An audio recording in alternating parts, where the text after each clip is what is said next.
1차 대전 당시 독일이 프랑스를 침공하자 프랑스는 서둘러 병력을 전선으로 보내기 시작합니다. 하지만 수송 차량이 부족했던 프랑스군은 파리에 있던 택시들을 징발하여 사용했는데 이 택시들은 비록 한 번에 많은 병력을 수송할 수는 없었지만 좁은 시골길을 쉽게 통과할 수 있어 매우 유용하게 사용되었습니다. 반면 독일군은 수송에 대한 계획을 구체적으로 세우지 않아 기차역에는 물자가 쌓여 있었지만 최전선의 병사들은 제대로 된 보급을 받지 못했습니다.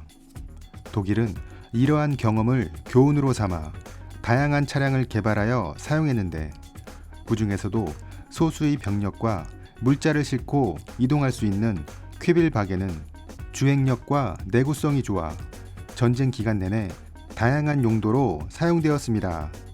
미군은 이러한 소형 군용 차량의 효율성에 대해 알고 있었지만 전차나 항공기 등 다른 무기들에 비해 상대적으로 중요도가 떨어진다고 생각하여 소형 차량은 예산 배정의 우선순위에서 항상 밀려 있었습니다.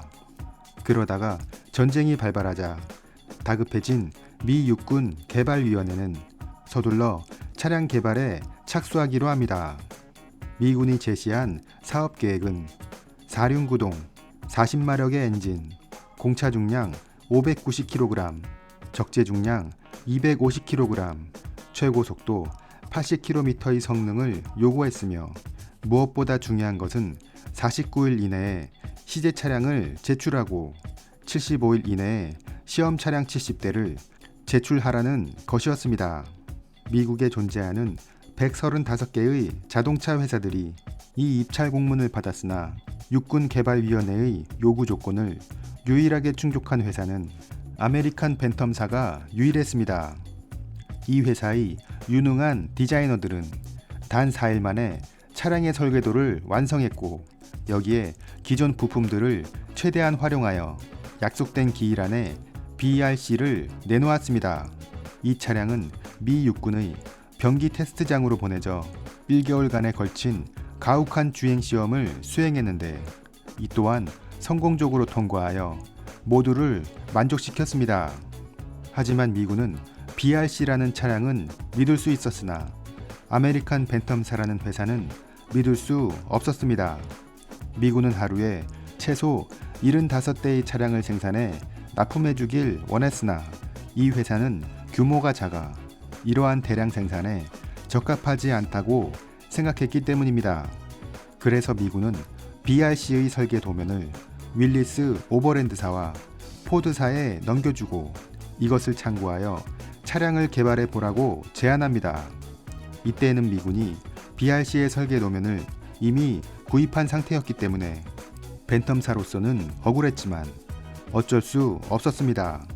새 회사는 시제 차량을 만들어 제출했는데 주행시험 결과 모두 성능 기준을 충족하여 미군은 새 모델을 각각 1,500대씩 생산하기로 합니다. 이렇게 생산된 모델이 윌리스사의 MA, 포드사의 GP, 벤텀사의 BRC-40입니다. 이러한 소형 차량들이 실제 전장에서 사용되기 시작하자 현장에서는 매우 만족감을 표시했고 따라서 차량에 대한 수요는 점차 늘어만 갔습니다. 미군은 대량 생산을 하기 위해 차량을 하나의 모델로 통일할 필요성이 있었고 그래서 선택된 차량이 윌리스사의 차량이었으며 여기에 기존 45마력의 엔진을 60마력으로 끌어올린 고대블이라는 엔진을 장착하게 되는데 이 차량의 이름이 우리가 알고 있는 윌리스 MB입니다. 윌리스 MB는 적재 중량 360kg, 항속거리 480km, 최고 속도 105km입니다. 미군은 윌리스의 생산량을 더욱 늘리기 위해 이 차량을 포드에서도 생산하게 했습니다. 포드에서 생산한 차량의 이름은 포드 GPW였으며 단지 이름만 다를 뿐 디자인과 성능은 윌리스 MB와 모두 동일했습니다. 전쟁 기간 동안 윌리스사가 36만 대, 포드사가 28만 대를 생산하여 이 모델은 총 64만 대가 생산되었습니다. 윌리스 MB는 지프라고 불리기도 했는데 이 이름이 어떻게 유래되었는지는 정확하지 않고 만화 영화 뽀빠이에서 어디든 잘 이동하는 유진 더 지프라는 동물 이름에서 유래되었다는 설과 1차 대전 당시 신기하지만 아직 믿을 수 없는 차량을 뜻하는 지프에서 유래되었다는 말이 있습니다. 윌리스는 내구성과 정비성, 경제성 등 모든 면에서 우수했지만 무엇보다 가장 큰 장점은 사륜 구동 방식을 채택했다는 것입니다.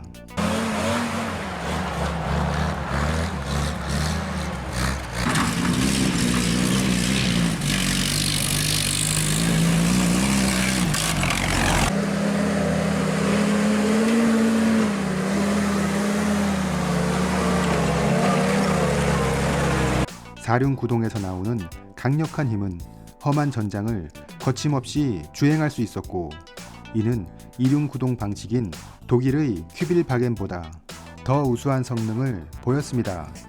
하지만 윌리스의 단점은 전고가 높아 쉽게 전복된다는 것이었습니다.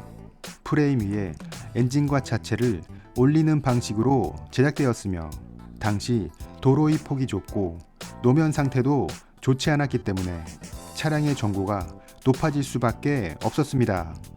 이러한 높은 전고로 인해 전복 사고가 발생하여 장교들이 사망하는 경우가 종종 일어났고 한국전쟁 당시 미 8군 사령관이었던 워커 장군도 이 차량을 타고 전선을 시찰하다 사고를 당해 안타깝게 사망했습니다. 전쟁이 끝나자 윌리스사는 이 차량의 민수용 버전을 개발합니다. 농업이나 건설업 등 각종 야외 활동에 적합할 것이라 판단되어 CJ2A라는 모델을 선보였으며 그 예상은 적중해 4년 동안 무려 21만 대가 판매되었고 후속 모델인 CJ3A도 13만 대가 팔렸습니다. 미군은 2차 대전에서 사용하던 윌리스가 노후화되어 교체할 필요성을 느끼자 민수용인 CJ3A를 군용으로 변경한 모델인 M38을 채택합니다. M38은 1952년까지 6만 대가 생산되었습니다. 군용 버전인 만큼 프레임을 강화하고 소총 거치대를 설치했으며 무엇보다 민수용의 편안한 의자를 제거하고 간소화된 불편한 의자로 교체했습니다. 이후 등장한 개량형인 M38A1은 1957년까지 8만 대가 생산되었으며 60마력의 고데블 엔진을 75마력의 허리케인 엔진으로 교체하였고 따라서 승차 인원도 3명에서 4명으로 늘어났습니다. M38A1의 다음 모델은 더 이상 윌리스사가 아닌 포드에서 생산했습니다. 이 새로운 차량은 M151로 명명되었으며 기본적으로는 윌리스의 디자인을 채택하고 있고 10만 대가 넘게 생산되어 베트남 전쟁에서 사용되었습니다. 그 후 1980년대에 새로운 개념의 전술 차량인 험비가 나오기 전까지 운용되었습니다. 윌리스는 미국뿐만 아니라 세계 여러 나라에서 사용되었는데 서방 세계는 물론이고 공산권에서도 사용되었습니다. 미국은 2차 대전 당시 연합군에 수많은 무기를 대여해 주었는데 그중 소련에 윌리스 5만 대를 지원해 주었습니다. 소련은 이 윌리스를 기반으로 해서 자신들의 군용 차량인 GAZ-67을 개발했으며 이를 개량한 GAZ-69는 소련뿐 아니라 중국, 중동, 아프리카 등 세계 각지에서 널리 사용되었습니다. 우리나라에서는 1969년부터 신진 자동차에서 라이센스 생산해오다 1977년 아시아 자동차에서 M38A1을 기반으로 해 국산 지프차 K112를 개발했습니다. 그릴을 수직에서 수평으로 변경하여 디자인하였고 기본 수송 차량 이외에도 구급차 버전, 토우미사일 탑재 버전, 106mm 무반동총 탑재 버전 등이 있었습니다.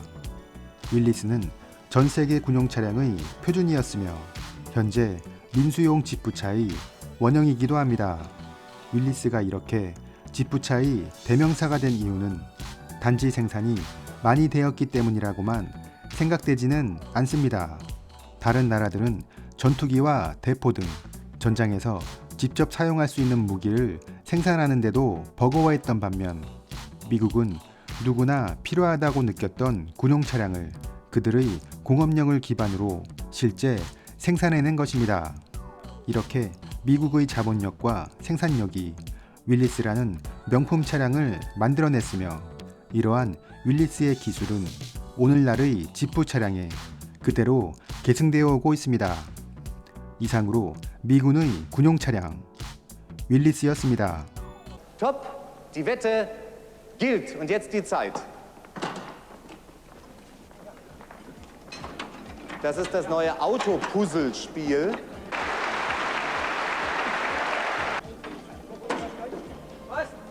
So, jetzt wird aus dem Jeep mal Willi.